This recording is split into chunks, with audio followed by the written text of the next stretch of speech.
Buenas tardes a todos y a todas. Bienvenidos a los que os habéis incorporado para esta conferencia.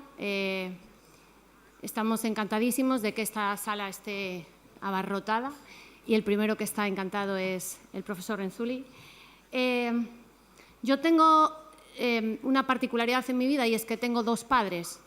Mi padre biológico, mi padre genético y el que me ha criado y cuidado porque, como decía la profesora Sally Reyes, permitía que mi madre de vez en cuando leyese algún libro también y escribiese alguna cosa y preparase sus clases. Y luego tengo otro padre que es mi padre académico, que es este señor maravilloso que tengo a mi izquierda y que fue el que me descubrió un mundo absolutamente nuevo. Hace ya 21 años, esto me delata. Yo me fui sin saber nada de inglés, ahora sé un poquito más, pero tampoco demasiado. Por primera vez, aparte de Portugal, que ya lo tenemos casi asumido como algo interno, ¿no? Por primera vez me fui al extranjero cruzando el charco y recién licenciada en psicología y me fui a una cosa que se llamaba Confratut, que yo no tenía ni idea de qué iba esto, y cuando llegué allí encontré que había pues unos 800 y pico profesores, profesoras, directores y directoras, orientadores y orientadoras, gestores y gestoras de todo Estados Unidos y yo de Europa. Ahí me sentí europea por primera vez, ¿no? Eso sí, tenía una compañera de habitación que era de San Antonio, Texas, y hablaba un poco de castellano y de vez en cuando podía hacer mis pinitos emocionales. Y allí me metí en aquella historia. De esto hay una foto en mi despacho testimonial. Yo está igual, yo estoy muchísimo mayor. Y a partir de ahí... Con mi personalidad obsesiva, porque lo soy, pues no dejé nunca de pensar en los tres anillos, ¿no? Y bueno, pues hace 3 años y medio apareció en mi despacho un señor que se llamaba Antonio Varela, muy majo, por cierto, sigue siendo igual de majo, y también está igual. Y empezamos a charlar y de repente dije, han pasado pues casi 20 años y de repente esta idea latente que yo tenía en mi cabeza resulta que tiene algo que ver con lo que me está diciendo este señor, ¿no? Y ahí arrancamos con un proyecto que se llamó Talento 3.0, que pues ahora, como ya empieza la escolarización, porque ya tiene 3 años, pues tiene que crecer y acomodarse y adaptarse y está en el periodo de adaptación. Y bueno, por 3er año consecutivo tengo otra vez el placer de tener aquí en mi tierra, en Galicia, a mi padre académico y a mi padre, pues en cierta medida, el que inspiró todo lo que yo he trabajado en estos 20 años, ¿no? Joseph Renzulli es mucho más que una eminencia académica para mí, y él lo sabe, pero ahora me toca hacer la presentación más formal. El doctor Renzulli es pionero y líder en la educación de las altas capacidades y la aplicación de las metodologías de enseñanza en altas capacidades para el alumnado, pero en general. La Asociación Americana de Psicología lo incluyó como uno de los 25 psicólogos más influyentes en el mundo. En el año 2009 obtuvo el premio Harold McGraw a la innovación educativa, considerado por muchos el premio Nobel de la educación. Actuó como asesor del Grupo de Trabajo para la Educación en Altas Capacidades y Talento en la Casa Blanca. Su trabajo en la teoría de los 3 anillos, su modelo de enriquecimiento triádico y sus métodos para la diferenciación y compactación curricular son algunos de los ejemplos de esta labor pionera que comenzó ya en la década de los 70. El doctor Renzulli ha obtenido más de 50 millones de dólares en ayudas a la investigación, a los que hay que sumar financiación adicional de más millones de dólares en programas de desarrollo profesional y proyectos de implementación. Y junto a su esposa, a la que ya habéis tenido el placer de escuchar, también presente en estas jornadas la profesora de Psicología de la Educación, Sally Reyes, el profesor Joseph Renzulli fundó el Confratut, eso en lo que yo estuve, un programa de formación de profesorado de la Universidad de Connecticut que se organiza anualmente en el mes de julio. Aún estáis a tiempo. Los billetes están un poco más caros ya, pero todavía estáis a tiempo. Desde 1978, más de 35.000 profesores de todo el mundo han participado en el Confratud, profundizando en el enriquecimiento escolar y en estrategias de diferenciación en el aula. Además de la formación de profesorado, el doctor Renzulli ha creado el programa de mentoring de la Universidad de Connecticut, donde alumnos y alumnas de bachillerato con alto potencial tienen la oportunidad de trabajar mano a mano con investigadores y profesionales en distintos ámbitos de la ciencia, la tecnología y las artes. Sus trabajos más recientes incluyen el desarrollo de un programa online para la personalización del aprendizaje basado en las fortalezas, intereses, los estilos de aprendizaje y expresión de los alumnos y de las alumnas. El doctor Renzulli, distinguido profesor emérito de la Universidad de Connecticut en este momento, es el director del Centro para el Desarrollo de la Creatividad, el Talento y la Educación en Altas Capacidades de dicha universidad. Podría seguir hablando muchas más horas sobre su trabajo, su obra, pero lo importante y para lo que estáis aquí es para escucharle a él. Espero que os deje enganchados en esos 3 anillos y que dentro de 20 años volvamos a encontrarnos para hablar de este tema. Muchísimas gracias y le doy la palabra al profesor Renzulli. Buenas tardes. I see my wife entering the room. You heard a wonderful speech by her. Mi mujer acaba de entrar en la habitación, ya han oído hablar una charla de ella maravillosa, pero me gustaría que supiesen que no es tan perfecta. Ella mencionó que yo siempre estoy feliz cuando me despierto por la mañana y Lisa, también mencionó a nuestra hija, dice que no está tan contenta, que no le gusta hablar por la mañana. Entonces hay lo que ella llama las reglas de la mañana. Y el viernes, para poder venir aquí, Sally y yo nos despertamos a las 4 de la mañana para coger el avión. Nos estábamos preparando y bueno, estaba alegre como de costumbre y me miró y me dijo las reglas de la mañana. Entonces, en cualquier lugar no es tan perfecta. Entonces, me gustaría hablar esta mañana de algo que, bueno, surgió en mi investigación y mi trabajo tardíamente. Es lo que se llama la operación Houndstooth. Y voy a contaros cómo recibió este nombre. Pero lo que intento hacer es combinar 2 aspectos que son inteligencias, lo que yo llamo inteligencias fuera de la curva común. El desarrollo del capital social, por una parte, y han visto muchos ejemplos de esto ya en la charla de Carla y en la charla de Laura y de Sally. Hay gente que utiliza esos talentos para hacer cosas buenas, pero voy a compartir con ustedes un par de ejemplos, pero ya han visto algunos de ellos. Y luego, por otra parte, tenemos el liderazgo para un mundo cambiante y estas son algunas características que se relacionan con ello. Lo verán con mayor detalle a medida que vamos avanzando. Pero, bueno, estoy muy contento y muy orgulloso de que mi trabajo haya tenido tanto éxito a lo largo de los años, pero uno de los aspectos que me gustaría compartir con ustedes es por qué esto se está produciendo. En la mayor parte de la educación tenemos esta teoría de desarrollo, investigación y práctica. Y creo que todo esto está equivocado. Creo que, y voy a darles un buen ejemplo de ello dentro de un minuto, creo que realmente empezamos con la práctica. Vemos algo bueno que se está produciendo y por eso me paso tanto tiempo en las escuelas. Y luego, si es una buena idea, entonces hacemos investigación al respecto y luego, con el tiempo, se convertirá en una teoría. Y esto es exactamente lo que sucedió con el proyecto Houndstooth y también la teoría que se relaciona con las funciones ejecutivas, de las que hablaré.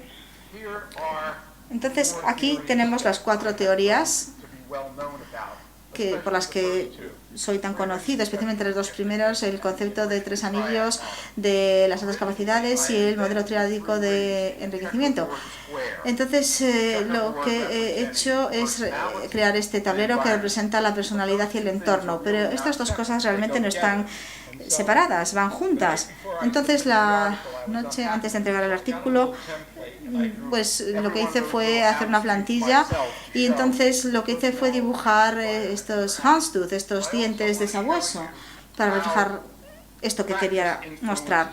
Y me gustaría hablar de cómo la práctica influye en la teoría, contándoles otra anécdota. El director de los programas de altas capacidades del estado de Connecticut me dijo que había un programa muy bueno en una de las ciudades de Connecticut y que, bueno, tenía que ir a ver el programa. Entonces, por la mañana estábamos en su oficina y, bueno, estaba empezando la escuela y esta señorita entró y había desarrollado estas teorías sobre la formación de las actividades y estaba poniendo esto en los cajones de los profesores. Esta va a ser una buena actividad cuando cuentes esta historia sobre este libro. Y esto se hacía para los programas de altas capacidades y los estaba metiendo en los buzones de los profesores. Lo que se me ocurrió es, bueno, lo que más tarde he llamado este enriquecimiento de tipo 2 en el modelo triádico y el hecho G. Esto quiere decir que es bueno, good en inglés, para todos los niños. Estaba tan impresionado con esta señorita que empecé a volver a esta escuela cada vez más. Y con el tiempo le pedí que se casara conmigo. Entonces, bueno, por eso el modelo de enriquecimiento, así fue como se originó este modelo de enriquecimiento escolar, porque a partir de entonces mi programa solamente se concentró en este tipo de niños con esta G sobre la cabeza. Entonces, gracias a Sally, por decirlo así. Entonces, han oído hablar de estas teorías, es la base de mi trabajo. Esta tarde nos vamos a concentrar en la operación Houndstooth y en las funciones ejecutivas o el liderazgo para un mundo cambiante. Y debo decirles que, bueno, Sally me dice que no lo haga, pero tengo que hacerlo porque soy así. Voy a tener más material sobre la pantalla del que tenga tiempo para leer. Pero si están interesados, Carmen tiene una copia de esto, ya le he dado una copia del PowerPoint, pueden pedirla y pueden enviársela. Pero en cualquier caso, hemos empezado con las categorías más importantes de desarrollo de talento, pensamiento creativo crítico, etcétera. Y me gustaría decir que estas cosas no tienen ningún valor en absoluto a menos que se sustenten en las oportunidades para la productividad creativa. Y realmente este es el foco de nuestro trabajo. Cuando hablo de mi trabajo va sobre la productividad creativa más que sobre las altas capacidades en sí. Otros campos son el capital social, el liderazgo, y hoy nos estamos centrando solamente en estos dos campos, aunque hay otro campo, las habilidades metacognitivas y la tecnología. Entonces he desarrollado un panorama general. Me falta una diapositiva aquí. Entonces las preguntas son, las altas capacidades. ¿Quiénes son estos niños? ¿Cómo desarrollamos esas altas capacidades? ¿Qué hace que alguna gente utilice estas habilidades de una manera constructiva socialmente, de una manera orientada? ¿Cómo podemos promover estas altas capacidades? ¿Y cómo podemos ejercer una orientación sobre las acciones por parte de los jóvenes? Entonces, en este caso he intentado unir tres de mis intereses principales: las altas capacidades, el liderazgo para el mundo social y el capital social. Es decir, la gente podría definir esto, pero creo que hay una cita muy buena de Nelson Mandela que lo resume. Utilizo muchas citas en mi trabajo porque toda idea brillante que he tenido, alguien ya la dijo hace 5 siglos o hace 5 años, hace 5 meses. Pero bueno, esta es una de mis citas favoritas de Nelson Mandela. Una buena cabeza y un buen corazón siempre son una combinación formidable. Entonces quiero que los niños no solamente desarrollen sus habilidades académicas para poder ganar mucho dinero y comprarse 5 BMWs, etcétera. Quiero que utilicen sus talentos, y ya han visto ejemplos de ello, para que el mundo sea mejor. Entonces voy a empezar con uno de mis ejemplos favoritos. Esta es una historia sobre una niña joven que se llama Obin. Y Obin, su madre era asistente social, y a la edad de 12 fue con su madre a recoger a unos niños de una casa de acogida a otra casa de acogida. Entonces vio cómo los niños salían de la casa y llevaban su ropa en bolsas de basura, bolsas de plástico, y le dijo a su madre: estoy seguro de que esos niños se sienten basura. Entonces decidió hacer un proyecto, aquí tenemos una foto suya, decidió hacer un proyecto cuando tenía 11 años sobre cómo ayudar a los niños en acogida, y empezó a recoger maletas, empezó a arreglarlas, a repararlas, y el proyecto se amplió y recogió cientos de maletas. Y luego se ha expandido a otras ciudades. Miles de niños de acogida que llevaban su ropa en bolsas de basura ahora están utilizando maletas que probablemente todos tenemos alguna extra en casa porque queremos una nueva de otro color, con 4 ruedas, entonces se puede donar la maleta. El siguiente ejemplo es de una niña que se llama Caroline. Y bueno, tuve la suerte de conocerla, de trabajar con ella, y su historia también es una historia interesante. Estaba en el patio de su escuela un día y había niños ahí que tenían discapacidades físicas, tenían muletas o estaban en silla de ruedas, etcétera. Y entonces estaban sentados, no podían jugar. Entonces, con la ayuda de su profesor en el programa de altas capacidades, decidió diseñar un patio accesible para gente con discapacidades físicas. Y aquí está, a una edad muy temprana, con una maqueta que desarrolló. Y antes de seguir hablando de esto, vamos a conocer a Caroline. Y al final quiero que vean cuál es el nombre del patio de juegos que desarrolló como resultado de su trabajo. ¿Podemos subir el sonido?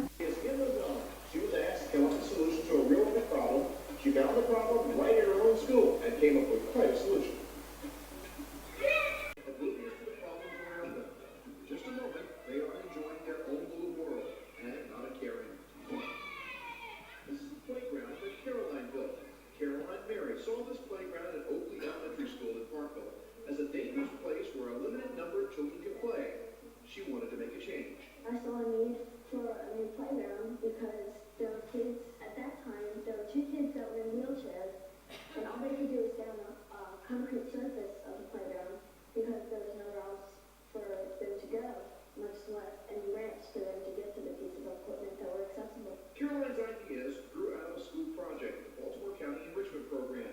The assignment was to find something wrong in your environment, come up with a plan to solve it. She did.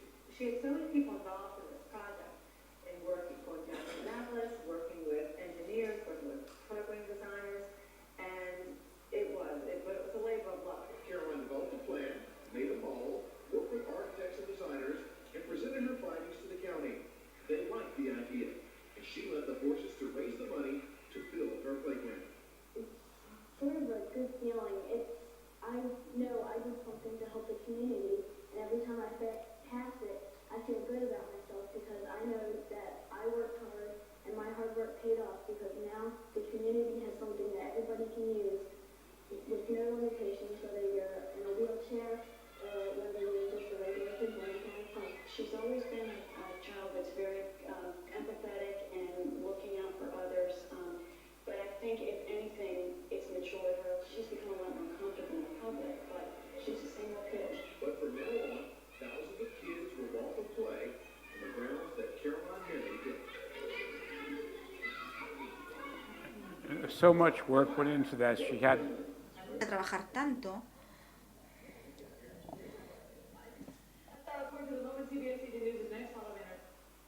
And again, notice that this was on Bueno, national news. vean que Imagine parents esto saying, estaba en el "I telediario wish my nacional. child had a chance Los to do something padres like that." probablemente dijeron, contacted ojalá que mi companies that hijo built pudiese hacer algo playgrounds, así. studied all the Entonces, laws, bueno, se regulations puso en of the contacto state, con went fabricantes and put the de patios de proposal juegos, forward and hizo una raised propuesta y $400,000, recaudó, I believe. I creo que forget the exact $400,000. amount. No Ultimately, recuerdo and la they cifra named it exacta.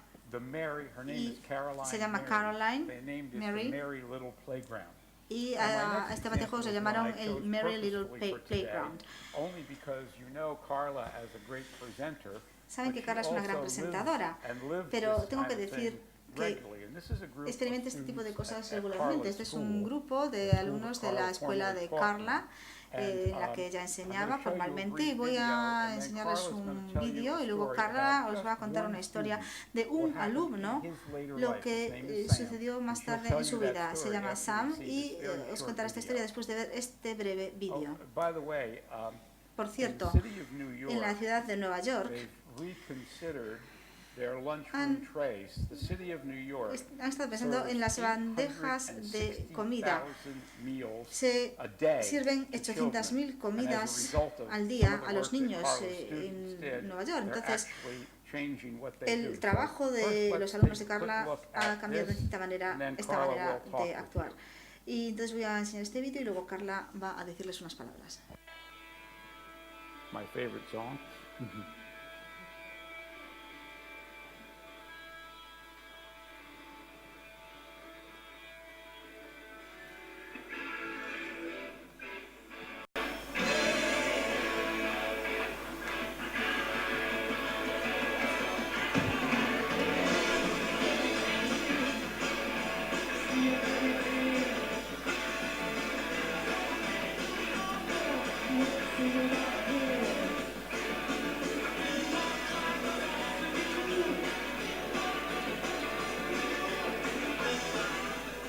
Instead of using wasteful styrofoam trays, we thought we could use these biodegradable trays instead.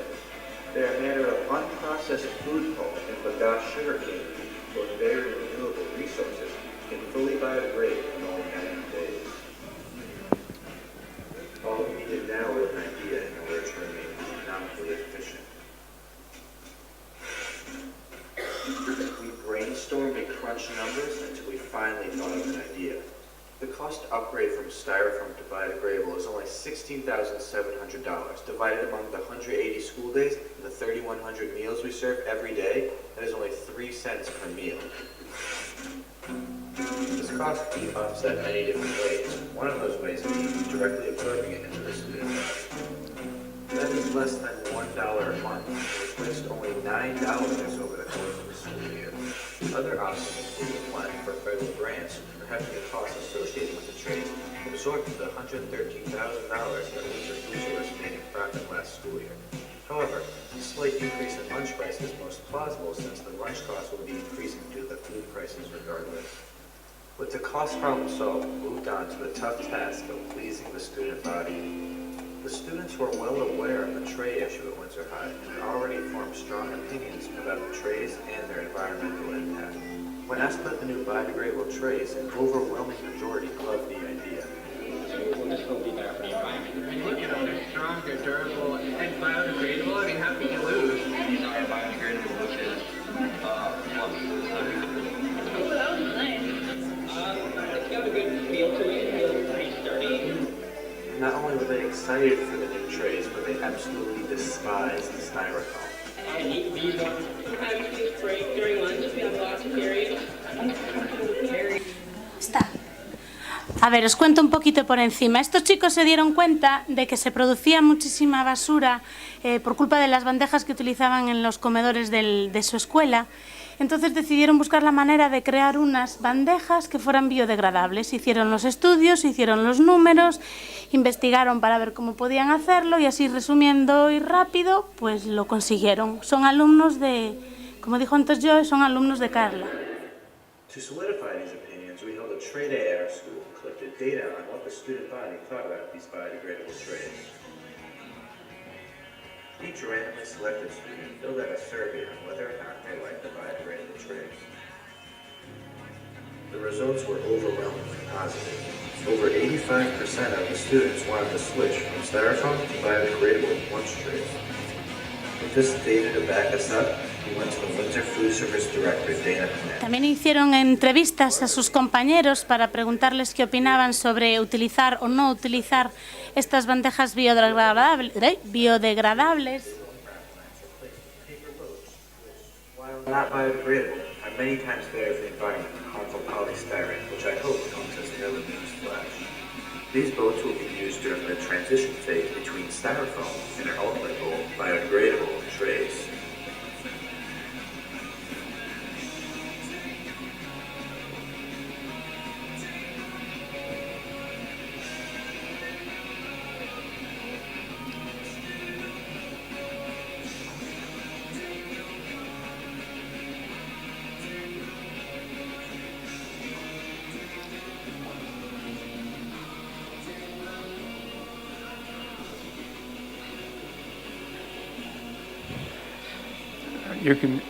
You can see the amount of research la cantidad de investigación que se ha producido, cuestionarios, pero cuestionarios profesionales, porque, bueno,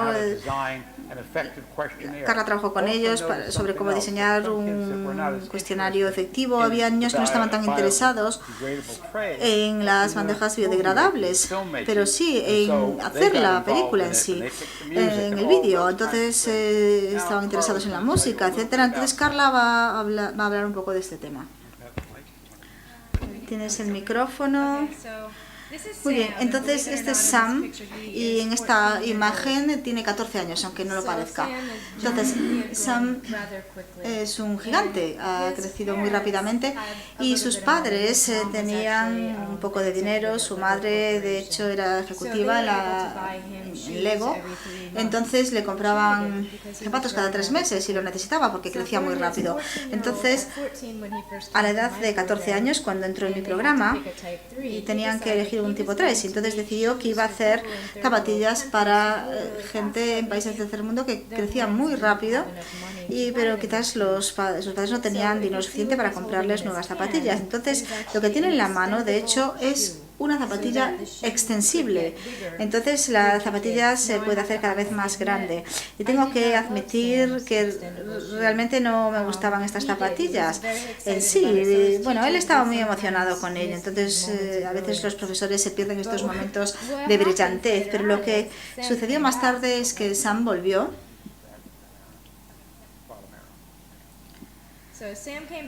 Sam volvió como junior y era un ejemplo de tipo 3. La idea venía de los niños, bueno, los niños no querían hacer estas bandejas de Polispan y bueno, pensé que no iban a tener éxito con el proyecto, pero me dijeron, señora Brigandi, creo que podemos arreglar este problema. Y yo les dije, muy bien. Entonces lo hicieron y de hecho ya no se utilizan estas bandejas en la escuela. 600 bandejas han desaparecido en nuestra comunidad como resultado del proyecto y bueno, entraron en un concurso internacional en Indiana, un concurso de resolución de problemas, y ganaron el primer premio del concurso.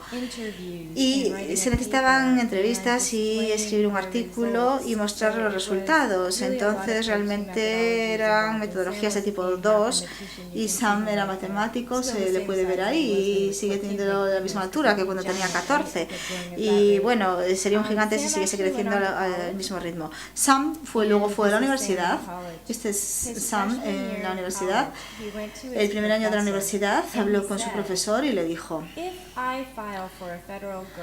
si solicito una beca federal, ¿me puede eximir de mi examen final? Y su profesor dijo sí. Entonces era su capacidad de comunicarse y de apoyarse a sí mismo.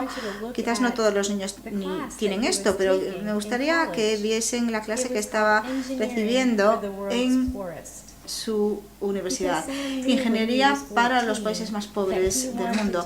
Y Sam a los 14 años sabía que quería hacer algo para ayudar a la gente y entonces de hecho diseñó un pedal. Y porque me dijo, bueno, hay miles de personas que tienen móviles en Lesoto, en África, pero solamente un 16% de ellos tienen acceso a la electricidad. Entonces, este es un problema que hay que resolver. Entonces, hizo una tormenta de ideas sobre cómo podían conseguir la electricidad para que la gente pudiese cargar los móviles y de hecho ganó esta beca. Son miles de dólares, creo que eran unos $15,000 y él y su amigo viajaron a Lesoto para conocer a la gente de allí y hablar con ellos. Entonces diseñó un pedal de pie. Y dijo que hay 1.300 millones de personas en todo el mundo sin acceso a la electricidad, con más de 6.500 millones de contratos de móviles en todo el mundo. Entonces cada vez hay más gente que tiene móviles y no tiene acceso a la electricidad. Entonces para cargar los móviles la gente tiene que dejar su trabajo y viajar durante horas.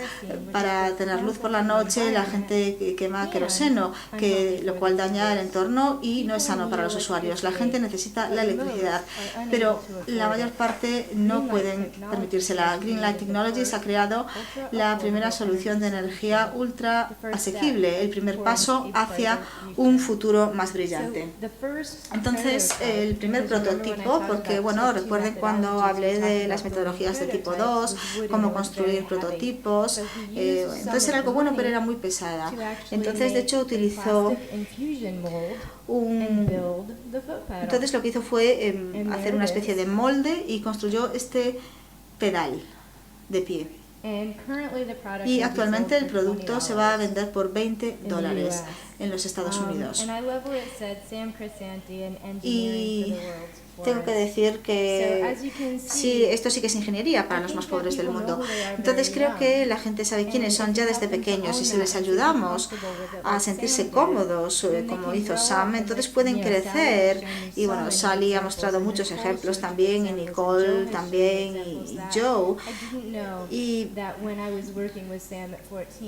no sabía que cuando estaba trabajando con Sam a los 14 años, no sabía que esta persona iba a marcar esta diferencia. Nunca sabes si estos niños van a cambiar las cosas en el mundo, pero sabía quién era y sabía de su poder por el trabajo de Joe. Él fue el que hizo todo esto posible. Fijaos, una pregunta. Simplemente encontrad algo en vuestra comunidad que pensáis que se puede mejorar. Solo una cosita. Algo que se puede mejorar. Ahora tenemos también la parte 2 de la ponencia que dice por qué las inteligencias fuera de la curva normal son importantes. Una de las cosas que me supusieron una enorme inspiración en este mundo fueron ejemplos tales como los vistos hoy día, de los que ya hemos hablado. Está Owen, algunas de los ejemplos que se nos han dado. Hubo un libro de la MIT que se llama Bowling Alone, y de lo que nos habla este libro de Robert Putnam es el hecho de que realmente no tenemos el sentido de la comunidad o de cuidar de otros que en el pasado era tan importante en la vida norteamericana. Cuando hablamos de Frenchman, que es cuando vino a América, una de las cosas que le sorprendió en la década de los 1800 es como los norteamericanos se ayudaban unos a otros. Cuando el padre de alguien moría, pues un vecino vendría a ayudar a la viuda a cultivar los campos. En este libro, Bowling Alone, Putnam escribe que estamos perdiendo este sentido de comunidad. Por tanto, algunas de las cosas que se refieren a estas inteligencias fuera de la curva normal son personas con enormes potenciales que van a surgir como líderes, nos guste o no, van a ser líderes, pueden ser buenos líderes o malos líderes. Y bueno, esto se puede leer con mayor detalle en el libro, es decir, hay programas, instituciones que sirven a estas personas de altos potenciales y que tenemos la misión, la obligación de ofrecerles oportunidades, como ha dicho Sally, recursos y experiencias para promover la moral ética y asimismo el desarrollo emocional y social. Una cita que me gusta mucho del señor Silverman, que dice: he hallado que cuanto más alto es el coeficiente intelectual, antes se desarrollan las preocupaciones por los demás y mayor efecto tienen estas sobre el niño. Y otra cita de uno de mis héroes, Howard Gardner, este escritor de la teoría de las inteligencias múltiples, que dice que la investigación demuestra que cuando los niños son pequeños desarrollan lo que se llaman teorías intuitivas. Es como una especie de marcado potente en el cerebro. Los profesores no se dan cuenta de lo potentes que son, pero a veces las teorías tempranas no desaparecen, sino que permanecen sobre la superficie. Cuando uno trabaja con niños pequeños, estos niños enseguida se les ocurre cómo ayudar a un niño que no tiene ropa de abrigo, que no tiene manera de cargar el teléfono. Voy a saltar algunas de estas citas debido a que no tengo tiempo y volveremos más adelante. Por tanto, tenemos una lección que hacer. Podemos crear personas como Nelson Mandela, que hizo tantas cosas buenas para la humanidad, una persona con la misma educación, con con el mismo trasfondo como Idi Amin, el dictador que mató a miles de personas. Ese es el tipo de lección que tenemos que hacer con estas personas jóvenes. Ahora me gustaría hablar un poco sobre lo que nos dice la literatura de investigación y lo que me promovió el seguir trabajando en la teoría del houndstooth.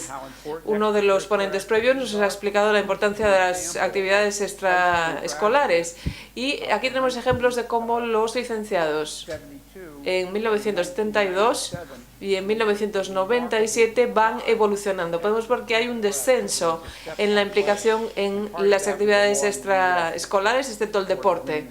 Y esto, el resultado nos dice que hay un programa de equidad para las mujeres atletas en Estados Unidos, etcétera.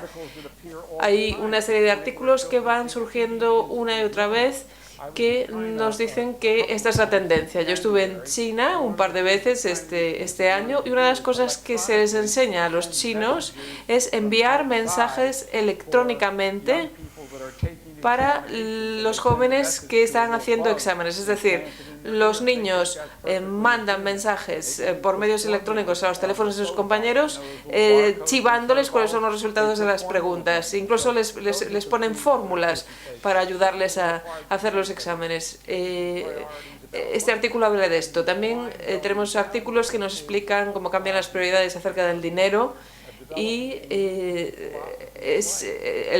el dinero parece que se está convirtiendo en una prioridad.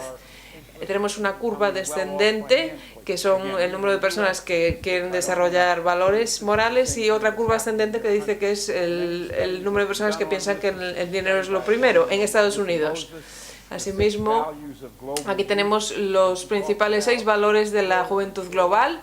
Podéis ver diferentes tipos de jóvenes y sus valores. Tenemos los que buscan emociones, los resignados, los que quieren salvar el mundo. Se ve que muchos países mediterráneos tienen alta puntuación en el grupo que quiere salvar el mundo, lo cual está muy bien. Asimismo, hay otros segmentos que serían los que logran las cosas calladamente, los que se ponen manos a la obra y los que mantienen la tradición. Bueno, es simplemente un repaso muy rápido de estos segmentos. Luego tenemos otro estudio sobre los estudiantes universitarios y las personalidades narcisistas.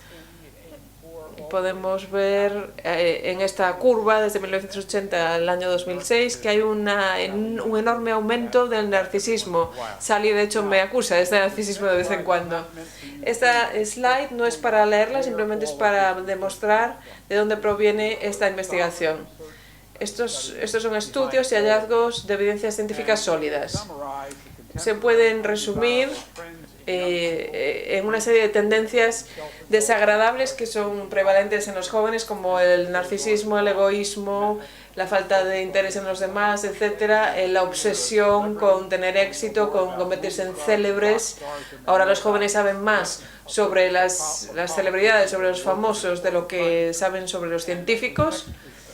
Y esta viñeta es una portada del New Yorker, es una familia de vacaciones. Observad lo que están haciendo, incluyendo a los padres. Están cada uno de ellos de vacaciones y cada uno con su pantallita. Pasamos ahora a la operación Houndstooth, teoría y investigación. Quiero responder a estas preguntas. En primer lugar, ¿por qué es importante el capital social? ¿Y cuál es el papel de la educación en la producción de capital social? En primer lugar, me gustaría definirlo, o definir una serie de acciones que benefician a otros, ya sean grupos comunitarios o individuos o la sociedad en general. Sally nos ha explicado a que un cambio afectó la vida de un niño. Nos contó la historia de aquel niño ciego y la compañera que le preparó libros de gran formato para que pudiera leer. Hubo un periodista que le hizo una entrevista a esa niña de la que nos hablaba Sally y ha reportado sobre el progreso de esta niña y le preguntó: ¿piensas que has cambiado el mundo? Y ella dijo: no sé si he cambiado el mundo, pero sí que he cambiado la vida de un niño pequeño.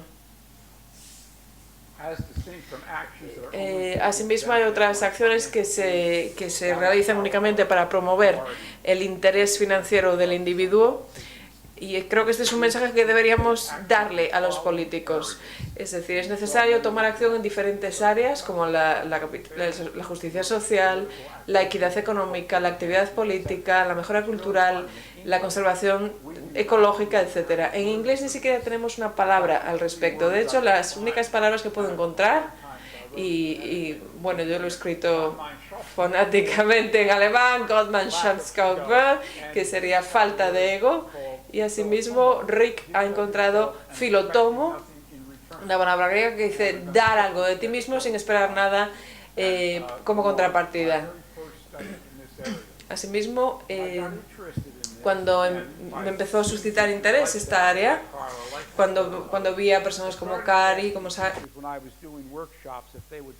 le pedí a los alumnos, a los profesores más bien, que me rellenaran un cuestionario preguntándoles quién podríamos considerar como inteligencia múltiple o de alta capacidad. Y este es el tipo de respuestas que me dieron. En la segunda categoría, y son profesores de altas capacidades, con lo cual saben de qué estamos hablando. La tercera categoría, con los porcentajes correspondientes, 87%. Este trabajo lo hice a lo largo de un par de años y estuve contando las respuestas. El 87% estaba en la primera categoría, el 12% en la segunda categoría, lo cual es muy positivo. Los profesores nos hablaban de integridad, altruismo, etcétera. Por tanto, pensé que teníamos que hacer algo al respecto. Y así empecé a trabajar en esta investigación, haciendo una revisión literaria. Por cierto, en mi trabajo, si quieres estudiar algo, necesitas un instrumento de medición. Tenemos un instrumento, por tanto, en la primera fase tuvimos que examinar las teorías y las investigaciones realizadas, definirlas y desarrollar un instrumento. El primer instrumento desarrollado utiliza una técnica estadística o diferenciadores semánticos para examinar el significado de las palabras. Por ejemplo, optimismo. En una escala es necesario puntuar ese término optimismo como característica valiosa o no valiosa, racional o irracional, etc. Y así comenzamos a definir algunas de las cosas que nos llevaron al primer instrumento Houndstooth. Estas son algunas de las preguntas de muestra de este instrumento que utilizamos más adelante en proyectos mayores. Hay 30 preguntas, por ejemplo, estoy motivado para mejorar la calidad de la vida de otras personas, apoyo puntos de vista poco populares cuando creo que son correctos, etc. No puedo leerlas todas, pero les pasaremos un PowerPoint si lo desean. También tenemos un cuestionario para niños pequeños. Estoy feliz, ayudo a otros en que me lo piden, soy capaz de hacer lo correcto incluso si no es lo más popular, tengo esperanza en el futuro y establezco metas para mí mismo. Los niños más pequeños son los que responden a estas preguntas. Asimismo tenemos otro instrumento que se llama escala de factores cognitivos. Y esto es parte de la teoría de Houndstooth. Estos son los nombres de los factores a la izquierda, los stems y el coeficiente de fiabilidad a la derecha. Y este es el resultado del mismo. Las flechas nos indican que ninguna de estas cosas son simples, hay una gran interacción entre ellas. Los chinos ya lo habían descubierto, por cierto, hace miles de años. La sabiduría se supone que es diversidad, equilibrio, armonía y proporción. En China hay una gran cantidad de artículos que se refieren a esta sabiduría y que repiten constantemente los términos diversidad, equilibrio, armonía y proporción. Pasando ahora al siguiente paso, estas son las funciones ejecutivas. Uno puede tener toda la creatividad y todo el compromiso del mundo, pero si no es capaz de ponerlo a trabajar de manera útil, es decir, si los estudiantes no son capaces de poner sus ideas a trabajar de manera efectiva, no van a conseguir nada. Esto es lo que denominamos función ejecutiva, que se define como la capacidad de ejecutar situaciones que requieren planificación, toma de decisiones, resolución de conflictos y que no dependen en un trabajo rutinario ni en respuestas bien practicadas. requiere una organización, una integración y una gestión de la información y de las emociones, y asimismo otras funciones mentales que conducen a hacer lo correcto. Y una serie de citas que me gustan mucho. Las capacidades de función ejecutiva son más importantes para la preparación escolar, es decir, para los niños más pequeños, son más importantes que el coeficiente intelectual o la capacidad lectora o matemática al nivel de entrada en el colegio. Hay otro segundo estudio,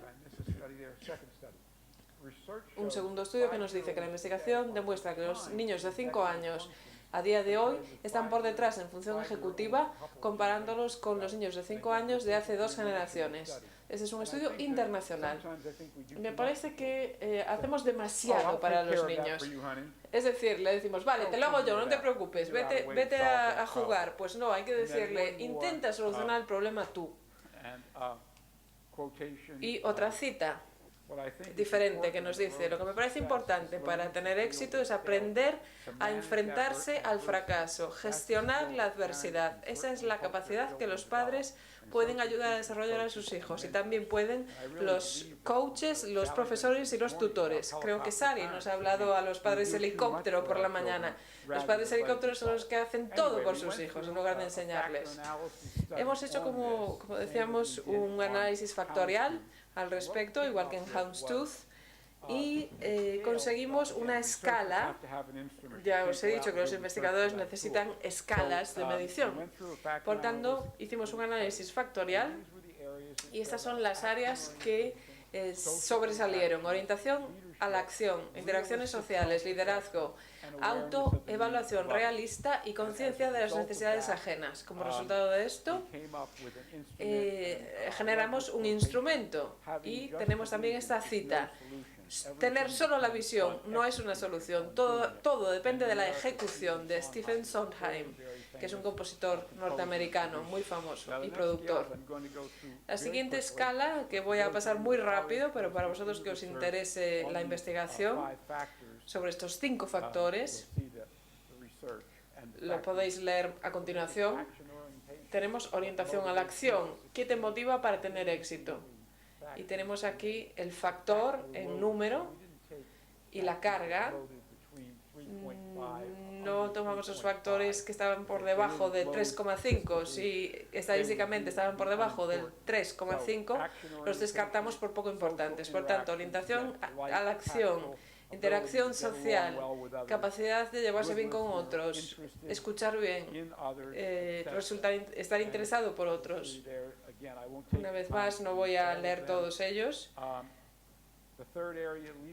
Tenemos también el liderazgo, cuáles son las características que tenemos, tales como responsable, prioriza, distribuye bien el tiempo, es capaz de tomar decisiones, etc.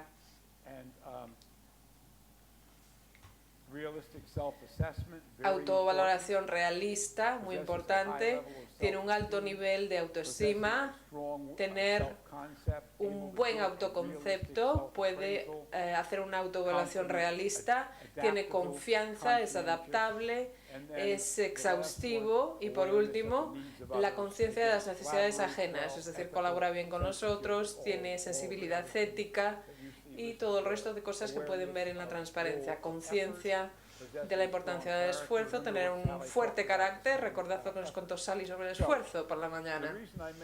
El motivo de que yo mencione todo esto es que nadie te va a escuchar si no tienes una investigación sólida que te soporte. Por tanto, la investigación es el músculo que necesitamos para introducir cambios. Las estrategias de enseñar funciones ejecutivas es algo que se puede resumir en estas áreas. Por ejemplo, dar oportunidades para aplicar el aprendizaje. Ya he dicho que todas las habilidades de las que estamos hablando no son útiles, a menos que animes a los niños a encontrar un proyecto que les interese. Incluso Carla dijo que era un tanto escéptica sobre este proceso. Sin embargo, Carla ayudó a sus estudiantes a sacar adelante su proyecto, le dio el apoyo que ellos necesitaban y ellos sacaron adelante el proyecto. Asimismo, introducir actividades prácticas para apoyar el desarrollo de las funciones ejecutivas. Hay una serie de actividades de formación que puedes utilizar para fomentar estas actividades prácticas y de esta manera hacer que los estudiantes hagan simulaciones de capacidades y funciones ejecutivas superiores. Esto se puede hacer en una clase, por ejemplo, cuando hay un fuerte desacuerdo sobre cómo enfrentar un problema de acoso escolar. Es necesario, por ejemplo, hacer que otro alumno haga de mediador, etc. Factores cognitivos y teoría de la intervención. La teoría de la intervención que yo desarrollé para realizar este trabajo es algo que está a alto nivel y cada una de estas cosas se ha probado, es decir, comenzamos desde el nivel inferior escalando progresivamente al nivel superior y no están de manera independiente, es decir, el nivel inferior contribuye un tanto al nivel segundo, el segundo al tercero y sucesivamente. Además de esas flechas, utilizamos diferentes piezas musicales, por ejemplo, diferentes eslóganes, etcétera, para decirle a los alumnos que trabajen más, que hagan diferentes cosas, y esto realmente no tiene mucho impacto en los estudiantes. La segunda aproximación es la llamada de la estrella dorada, es decir, dar premios a los niños por haber hecho bien la tarea. Eso tampoco funciona bien, porque es una motivación extrínseca que tampoco les motiva a hacer las cosas bien. Y sucesivamente, la tercera estrategia sería la estrategia de dar clase y predicar. Y esto es algo que tampoco funciona porque no se puede predicar que hay que hacer el bien. De hecho, sabemos que las religiones están matando a muchas personas en el mundo a día de hoy. Y son cosas, el bien realmente no se puede predicar, no es potente.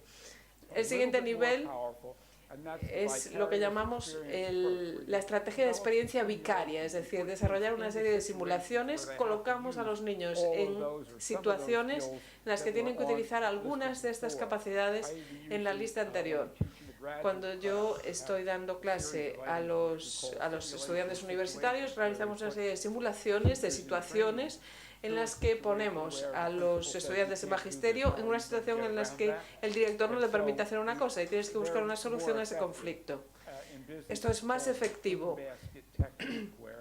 En los negocios se llama la técnica in-basket, es decir, se explica a los trainees una serie de problemas a los que se enfrenta la empresa y tienen que buscar soluciones a los mismos. Y luego, al nivel superior tenemos las actividades participatorias, es la involucración directa. Por ejemplo, puede haber una cocina económica en la ciudad que le da comida a las personas pobres. En casi todas las ciudades de Estados Unidos, también de Europa, hay estas cocinas económicas o cocinas sociales y a lo mejor de alguna manera esto te puede dar una mayor motivación de trabajar en esa área, o incluso te puede dar una idea para iniciar un comedor social, o incluso desarrollar un proyecto en el que recopilas fondos para este comedor social porque ves que hay poca comida en el comedor. Por ejemplo, algunos días de la semana los niños colocan grandes contenedores de comida y se pide a cada uno de los alumnos que traiga a lo mejor cada uno una lata de comida para poner en los contenedores de alimentos y donarlas a los comedores sociales. Ese es el tipo de proyecto que exige una mayor involucración. Hemos visto a Owen, a Caroline, a los niños que se nos ha hablado, los niños de Carla. Y la gente dice, bueno, Renzulli dice que todos los problemas del mundo pueden resolverse con el tipo 3 y yo estoy empezando a creerle. Así que sí, estos son todos ejemplos de actividades de enriquecimiento de tipo 3. Esas palabras que estabais deseando escuchar. En conclusión, me encanta esto. Podríamos aprender un montón de los lápices de colores. Algunos son puntiagudos, algunos son bonitos, otros son aburridos, otros tienen marcas raras, pero son todos colores diferentes y todos pueden encajar dentro de la misma caja. Y creo que eso es lo que tenemos que hacer. Tenemos que pensar en todos los niños como niños diferentes y todo lo que podemos hacer para ayudarles a desarrollar sus capacidades. Me gustaría finalizar contándoos una historia. En este caso voy a tener que leer la historia porque me gusta mucho el final. Imagínense una granja rural en Pensilvania. Imagínense una madre que está animando los diferentes talentos de su hijo. Imagínense que ese niño publica una historia que se llama Batalla en las nubes, en cuarto de primaria. El título de la primera historia describe exactamente el curso de la vida de ese niño, lo famoso y lo infame. Bueno, algunas empresas dirían que habría que matarlo. Lo exaltado y lo ridiculizado, honrado y atacado, y al final reflejando exactamente las batallas de una vida tan importante. A partir de escribir guiones para la radio durante la depresión, artículos periodísticos para el Baltimore Sun, este escritor convertido en científico permanentemente mantuvo la idea de que los seres humanos eran simplemente parte de la naturaleza, distinguidos principalmente por su a veces irreversible poder sobre ella. Obtuvo una licenciatura magna cum laude en biología, estudió en el Instituto Oceanográfico de Woods Hole y recibió una beca completa para la Universidad de Johns Hopkins para estudiar zoología marina. Investigadora científica, como editora en jefe del Departamento de Estados Unidos de publicaciones de flora y fauna, con una posición de catedrática en la Universidad de Maryland. Todo esto contribuyó a su posición única y diferenciada, y a la perspectiva única que fue capaz de transmitir y que la convirtió en una persona famosa e infame, exaltada y apegada, demostrando una enorme capacidad de conseguir las cosas. Esta científica, escritora y ecóloga se convirtió en miembro de la Academia Americana de Artes y Letras y alertó a los americanos sobre los peligros de la cara oscura de las ciencias. Nunca se rindió.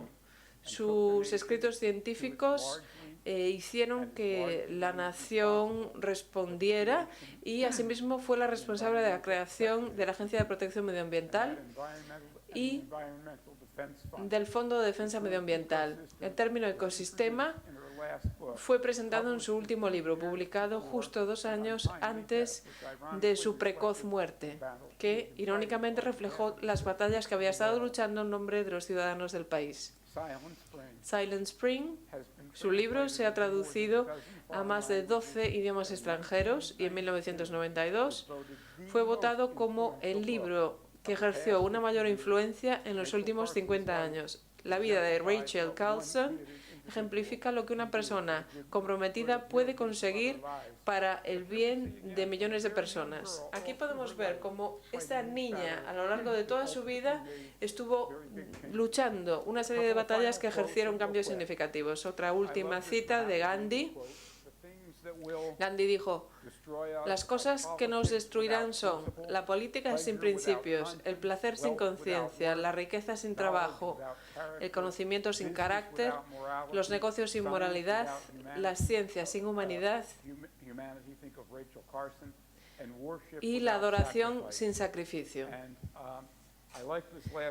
Me gusta esta última cita, también de Margaret Mead, que dice: no dudéis que un pequeño grupo de ciudadanos reflexivos y comprometidos pueden cambiar el mundo. De hecho, es lo único que cambiará el mundo. Así que finalmente os propongo este reto. Permitid que los niños trabajen en las áreas que he mencionado, tales como el medio ambiente, los problemas de la destrucción medioambiental, de los derechos humanos, de las crisis humanitarias, etc. Habéis visto ya ejemplos de niños que están enfrentando estos problemas. Tengo esta cita por último: los profesores son los legisladores desconocidos del mundo, de Ashley Montague, e incluso más los profesores de altas capacidades. Si tenéis alumnos en vuestras clases que pueden cambiar el mundo, puede que no sepamos hoy quiénes son, pero tenemos que mirarles a cada uno de ellos con la esperanza y con la expectativa de que se conviertan en los legisladores desconocidos del mundo. Esto es con respecto a las inteligencias fuera de la curva normal. Finalizo con esta viñeta, por último, que utilizo a menudo. Aquí tenemos una familia que está atravesando el desierto y el padre se gira para hablar con la mujer y con los hijos y no parece muy contento. No está contento, ¿no? Entonces le pregunto a la gente, ¿qué pensáis que está diciendo el padre? Y la gente dice, bueno, solo quedan 10 millas hasta el próximo cuarto de baño. La gente me dice todo tipo de cosas. Y la gente me pregunta siempre, ¿qué es lo siguiente? Y yo siempre respondo con esta viñeta que le dice, el padre dice, deja de preguntar cuándo vamos a llegar. Somos nómadas, por Dios. Entonces creo que todas las teorías que les he descrito forman parte del trabajo de mi vida, pero quizás haya una quinta teoría. A veces se me ocurrirá una idea. Dentro de un mes celebraré mi 80 cumpleaños y bueno, espero que si me queda algún trabajo por hacer en el mundo pueda aún lograrlo. Gracias por vuestra paciencia. Sé que lleváis aquí muchísimo tiempo, pero muchas gracias. Thank you.